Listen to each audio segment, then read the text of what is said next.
Magandang hapon mga kapanalig. Welcome sa programang Usapang Kikiki, Kalusugan, Kagalingan at Kagandahan. Ako po si Ivy at kasama natin si Dr. Irene Lim. Para po sa inyong mga katanungan, maaari po kayong mag-text sa 0922-875-2899, 0925-896-1689 at 0917-810-6169. Para po sa may mga YouTube at Facebook, pwede niyo pong hanapin si Doc. Type niyo lang po ang Dr. Irene Lim. Gandang hapon, Doc. Magandang hapon pong muli sa inyong lahat at welcome po sa ating talakayan sa Usapang KKK. Ang inyo pong lingkod, si Dr. Irene Lim, ang magbibigay na naman po sa inyo ng panibagong kaalaman. Always remember that knowledge is power. Ligtas ang may kaalaman. And when you lose your health, you will lose everything. Ako po ay hihingi ng inyong like, ang inyong share, pakishare po, and mag-subscribe po kayo. I-type nyo lamang ang Dr. Irene Lim both sa YouTube and sa Facebook. For our announcement, so ang atin pong anti-aging soap, very affordable po. Gamitin nyo po sa inyong face for clearer and brighter skin. Do not use an ordinary soap for your body sa inyo pong face kasi magkaiba ho ang pH ng katawan at facial skin. So, ang natural soap po, alkaline ang pH. So, hindi ho yung compatible with our facial skin which is acidic. So, kailangan ho talaga yung facial soap that is really blended for our facial skin, no? So, ang ating anti-aging soap, malilift ho, mai-stretch, younger looking pagkahuyaan ang ginamit ninyo, no? And properly balanced po yan para sa ating face, no? Para may glow pagka ginamit nyo ho yan at pag humarap kayo sa ibang tao. For our announcement, so still extended po ang ating promo for our free check-up, free urine and sugar testing, and free colon cleansing for your referral. Very limited lamang po ang ating extension. So, humabol po kayo, magpalista, una-unahan na lamang po uli, no? Kasi kinokontrol lang ho namin sa isang araw kung ilan lang ho ang pwedeng i-accommodate, no? Makihabol na ho kayo sa pagpapalista. Yung atin pong promo for cleansing, detoxification with or without vector scan, ang laki ho ng madi-discount ninyo dyan. If I were you, choose the one with vector scan kasi napakarami hong benefit ng vector scan. It can detect diseases before the onset of symptoms. Wala pa ho kayong sakit, makakatch niya na ho yung katawan. And yun nga ho ang gusto natin for health prevention. We cannot rely on laboratory tests for health prevention because 75% already happen bago ho mag-positive ang ating mga lab tests. And sa symptoms naman kung hihintayin natin ng symptoms, 50% already happen bago ho tayo magkaroon ng symptoms. So, when is the best time for you na magpa-check up at magpa-vector scan? Yun wala pa kayong nararamdaman. Para preventable pa yung sakit. Hindi ibig sabihin wala kayong nararamdaman, everything is okay. Hindi po ganun, no? Sa dami ng sakit ngayon at sa dami ng namamatay ngayon, kahit tapos na ang pandemic, prevention ang dapat one step ahead na ginagawa ng tao. So, you need to go to your doctor before you get sick. Hindi pag yung may sakit na kayo. So, ang vector scan nakaka-detect ng lahat ng klase ng germs, lahat ng klase ng chemicals, radiation, sakit, baradong circulation, lalo na yung may mga lahi ng cancer. Wala pa kayong cancer, madidetect na natin kung candidate kayo for cancer. And also, yung may mga lahi ng stroke, heart attack, makikita na natin sa vector scan ahead kung barado ang circulation ninyo. Mape-prevent na natin na ma-stroke pa kayo at ma-heart attack kasi may protocol din tayo para sa mga barado ang circulation. And our high-dose vitamin C, which is yan po ang blood cleansing na nakapromo natin. So yan din ay maraming extra benefit compare ho sa umiinom lang kayo ng low dose 500 milligrams na vitamin C. So yung iniinom ho natin, that only serves as vitamins and antioxidants sa katawan. But pagka high dose vitamin C, may extra benefit ho yan, antimicrobial and anti-cancer property. So when we say antimicrobial, ibig sabihin nakapapatay ho yan na hindi lamang bakterya, pati ho virus, fungus, protozoans like amoeba and parasite. So ang antibiotic ho, bakterya lang ang napapatay. Ang blood cleansing ho, lahat ng klase ng mikrobyo. Ginagamit na rin ho ito sa US in different states, sa hospitals po. And yung anti-cancer property naman ho, ayun, no? So binablast niya ho yung microscopic cancer cells ng pasyente. Kasi kakainin ho ng cancer cell yung high dose vitamin C na binigay natin, kasi very similar ang structure ng vitamin C sa sugar. So kakainin niya ho yun hanggang sa siya ay lumaki ng lumaki, hanggang ho sa pumutok, mablast o maburst natin yung cancer cells. And this is microscopically speaking. Hindi ho yung by the naked eye na blasting, hindi po. So when group of or millions of cancer cells are being blasted, so ayun ho, unti-unti hong liliit ang inyong bukol. Ayun po, no? So kaya ho very beneficial ho ang vector scan, no? And also our high dose vitamin C. And this is transferable, pwede nyong pangregalo, and pwede nyo na ho itong i-prepaid. Bayaran na ho kahit hindi nyo pa magagamit, para ho hindi na ho kayo mapagsarahan ng promo. So kaya ho magpalista na po, humabol ho sa ating extension. Ang atin pong tatalakayin sa hapong ito ay tungkol ho sa difficulty of breathing. Hindi ho dapat ipinagwawalang bahala pagka kayo ho ay hirap huminga. Kasi ho, yung mga ordinaryong ubo-ubo, sipon, hindi ho yan magkukos ng hirap huminga.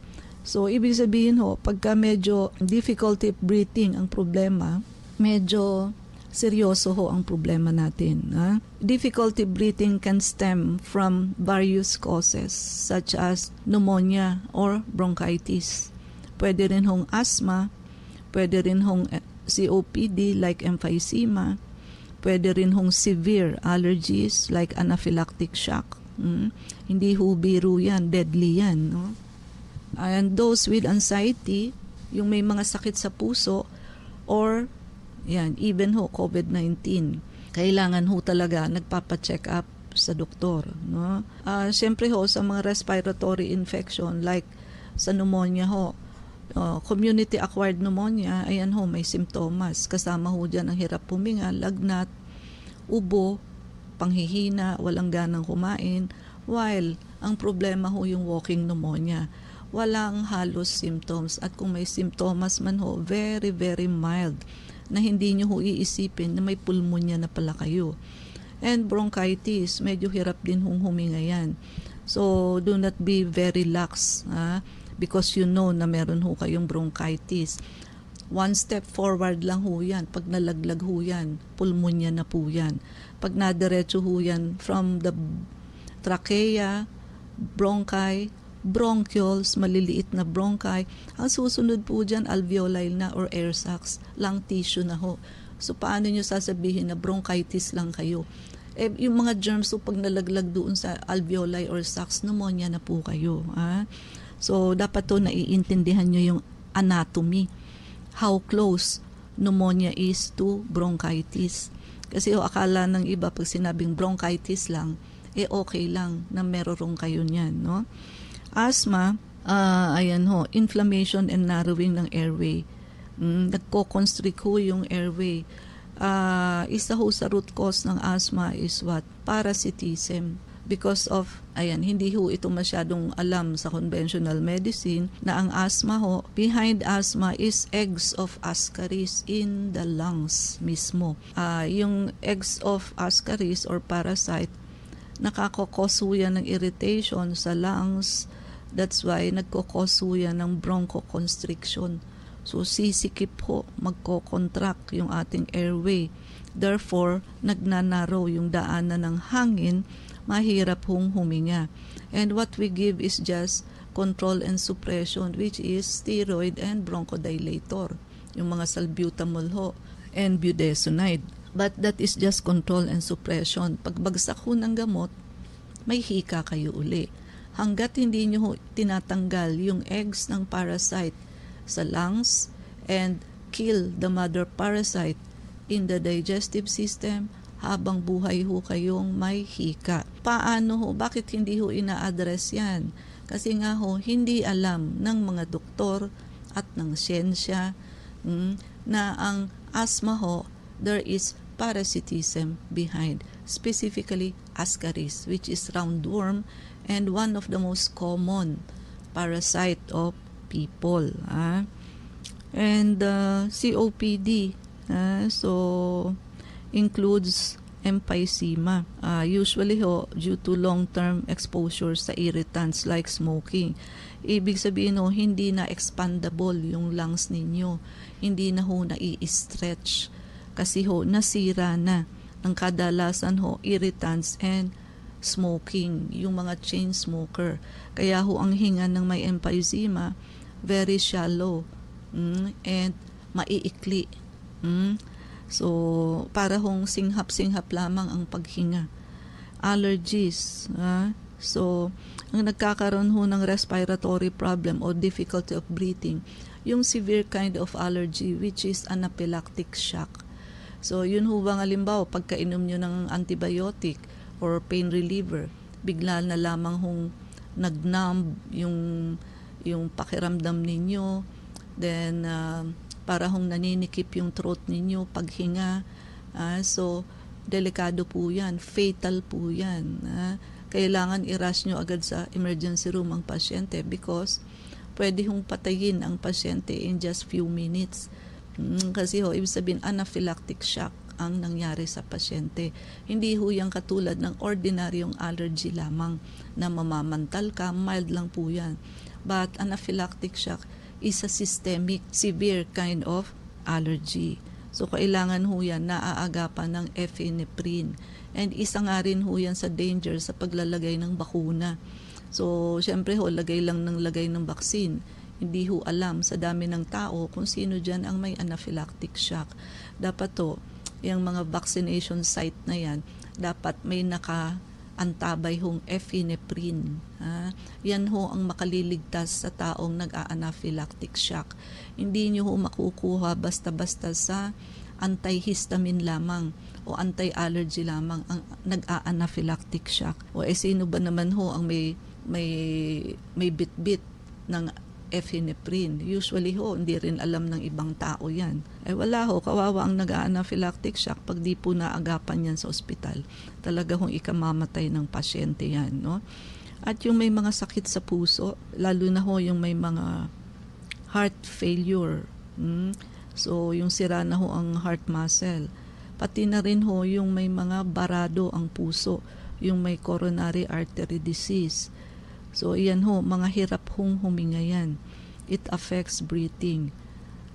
Of course, pwede rin hong magkaroon ng difficulty of breathing ang obese. So, yung excessive weight can strain the respiratory system leading to breathing difficulties. And environmental factors, ayun ho, exposure sa mga pollutants, sa mga usok, high altitudes can contribute to respiratory issues.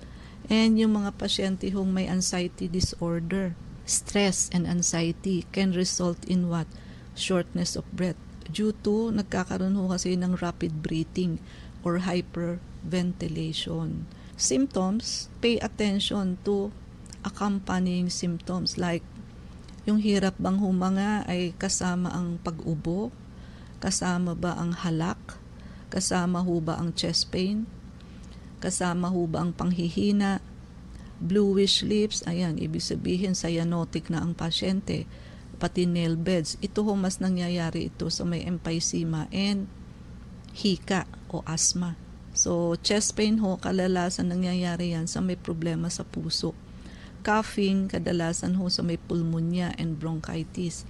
Wheezing, kadalasan ho pag may asthma. Kasi ho, itong mga accompanying symptoms na to ay magbibigay ho ng mahalagang valuable clues kung anong sakit, ano ho ang underlying cause ng inyong hirap huminga. Kasi ho, napakarami nga hong cause.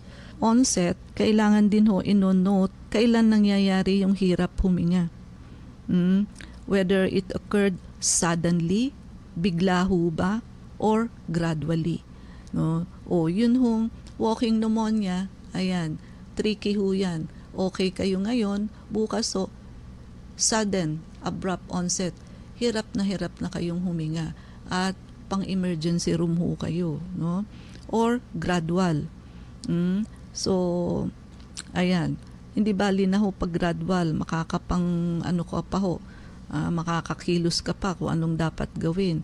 Pero ho, pag abrupt, ayan, no, doon ho, critical ho yun kasi pang-emergency room ho yan. No?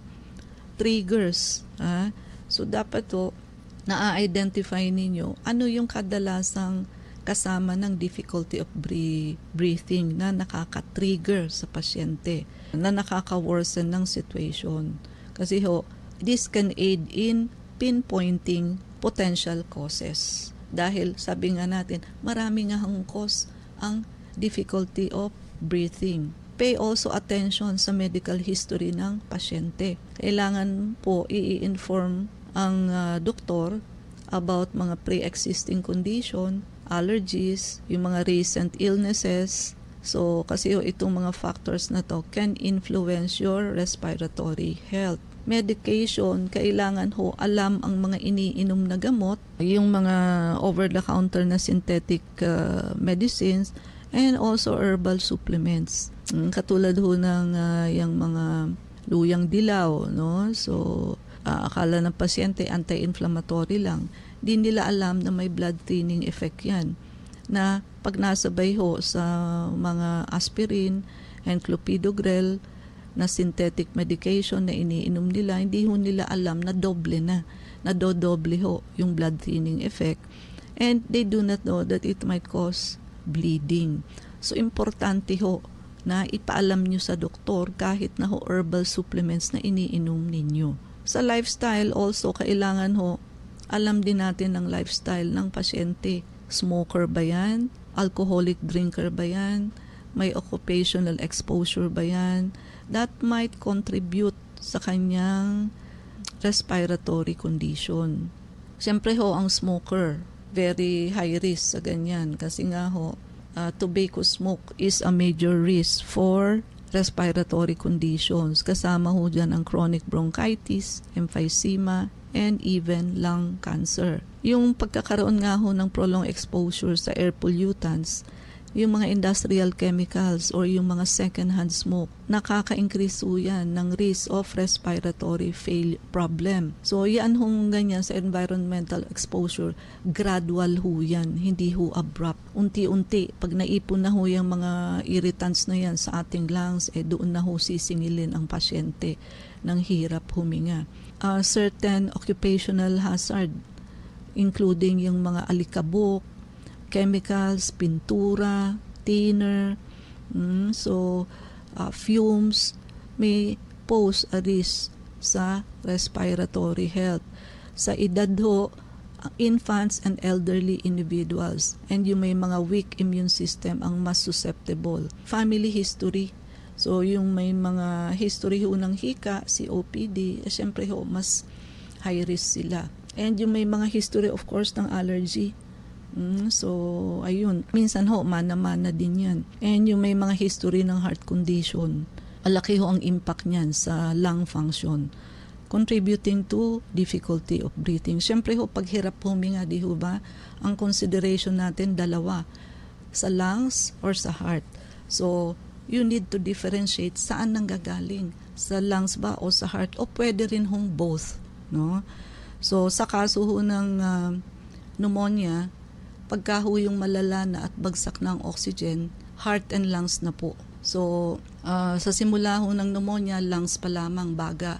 Later on ho, pag nakatawid na yan ng puso, babagsak na ho ang oxygen ninyo, hirap na ho kayong huminga. At pag ganyang kaso ho, sira na ang puso, yan na ho yung mga for intubation. And yung GERD, gastroesophageal reflux, can also lead to irritation and inflammation sa airway. Kasi nga ho yung acid, yung backflow ng acid. So, minsan ho nakakadagdag yan sa irritation sa ating airway. Although magkaiba ho ng passage yan, but sometimes so, ayun, medyo naaapektuhan din ho yung daanan ng hangin. And sa physical activity din, yung kulang sa regular exercise.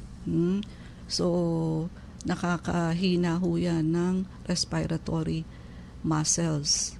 Nakaka-reduce ng lung capacity, making it more challenging for breathing. And yung poor air quality din po. So, pag nakatira ho kayo sa areas na may high level ng pollution, so exposure to indoor pollutants also, nakaka-increase ho yan ng risk ng problem. Indoor pollutants, halimbawa ho, nag-i-spray kayo ng mga insecticides or bagong pintura yung bahay ninyo. So, mahihinga nyo ho lahat yan. Yung may sleep apnea, ang breathing ho repeatedly stops and starts during sleep. Immunosuppression, syempre ho, yung mga bagong transplant lang ho, yung mga may HIV. So, napakarami ho, no? Even pregnant with hormonal fluctuation. So, kaya ho, pagka difficulty of breathing ang problema ng pasyente, so kailangan nyo ho magpa-check up.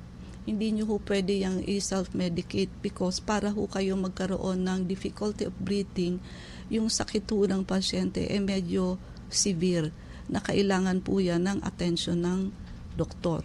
No? So, IV. Para po dun sa mga nais magtanong, mag-text po kayo sa 0922-875-2899.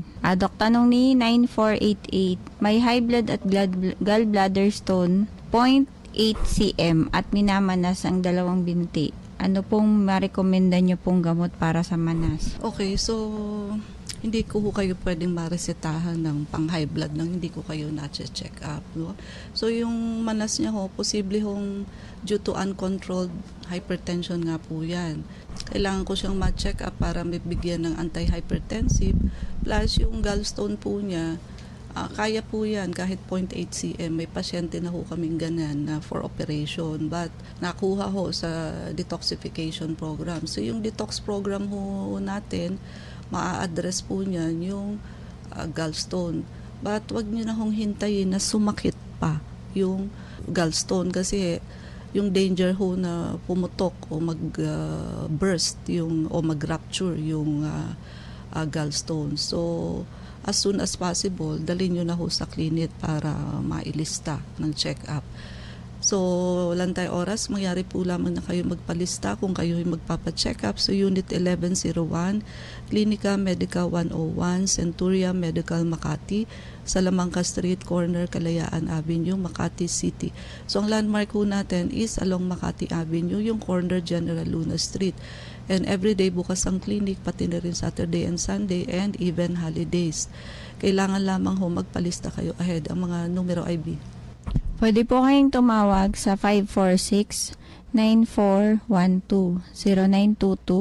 0922-875-2899. Pwede rin po kayong mag-text sa 0925-896-1689 at 0917-810-6169. Prevention is better than cure and health is the best investment. Regaluhan niyo po ang inyong sarili ng pagpapacheck up para ho ma-auscultate namin ng likod ninyo, maagapan ho kung kayo ay may walking pneumonia.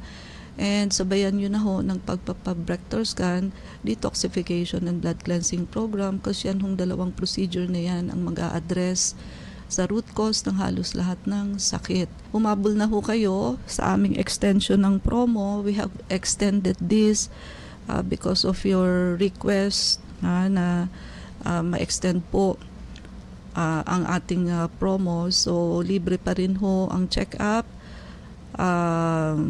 free urine and sugar testing, free colon cleansing for your referral, and naka-promo package pa rin ho ang ating detox, blood cleansing with or without vector scan. Malaki ho ang madi-discount ninyo. And yung high dose vitamin C ho, naka-discount po yan. And pwede nyo na hong i-prepaid yan lahat. Bayaran na ho para di kayo mapagsarahan, and transferable ho yan. So pwede nyong pang regalo. No? So paki-like, share, and subscribe na rin po. I-type nyo lang mga Dr. Irene Lim both sa YouTube and sa Facebook. IB. Please like us on Facebook. Ang account po natin, Klinika Medica 101. Maraming salamat mga kapanalig sa pakikinig sa amin sa hapong ito. Abangan niyo po muli kami bukas, alas 4 hanggang alas 4:30 ng hapon sa programang Usapang KKK. Kasama natin si Dr. Irene Lim. Ako po si Ivy at sumayin niyo ang katotohanan. Salamat po. Abangang muli ang programang magtuturo